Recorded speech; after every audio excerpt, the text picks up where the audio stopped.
कुएं के पास कुत्ता। बहुत समय पहले एक घने जंगल में एक माँ कुत्ता अपने 4 प्यारे पिल्लों के साथ रहती थी। वह अपने पिल्लों से बहुत प्यार करती थी और उनकी सुरक्षा के लिए हमेशा सतर्क रहती थी। उनके घर के पास एक सुंदर झील थी, पर वह झील काफी गहरी और खतरनाक थी। माँ कुत्ते ने अपने पिल्लों को सख्त हिदायत दी थी कि वे कभी झील के पास न जाएं। उस झील के पास जाना बहुत खतरनाक है, तुम वहां नहीं जाओगे, माँ कुत्ते ने चेतावनी दी।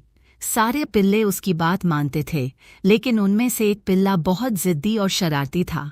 उसका नाम टॉमी था। टॉमी को हमेशा झील को देखने की इच्छा होती थी। उसे लगता था, माँ बस हमें डराने के लिए ऐसा कहती है, मैं क्यों नहीं जा सकता। एक दिन जब माँ सो रही थी, टॉमी चुपके से बाहर निकला और झील के पास पहुंच गया। जैसे ही उसने झील के पानी में झांका, उसे अपनी परछाई दिखाई दी। लेकिन टॉमी को लगा कि यह कोई और कुत्ता है जो उसकी नकल कर रहा है। वह सोचने लगा, ये कौन है जो मेरी तरह दिखता है? मुझे इस कुत्ते से लड़ना पड़ेगा। गुस्से से भरकर टॉमी भौंकने लगा और फिर झील में कूद पड़ा उस दूसरे कुत्ते से लड़ने के लिए।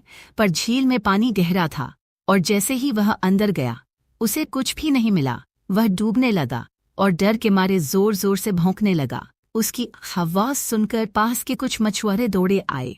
उन्होंने टॉमी को झील से बाहर निकाला। वह भीग चुका था और कांप रहा था। मछुआरों ने उसे सुरक्षित उसके घर तक पहुंचा दिया। माँ कुत्ते ने जब टॉमी को देखा तो उसे समझ में आ गया कि उसका बेटा उसकी चेतावनी को नजरअंदाज करके झील के पास गया था। टॉमी को अपनी गलती का एहसास हो गया। उसने माँ से माफी मांगी और वादा किया कि वह अब कभी उसकी बात नहीं टालेगा।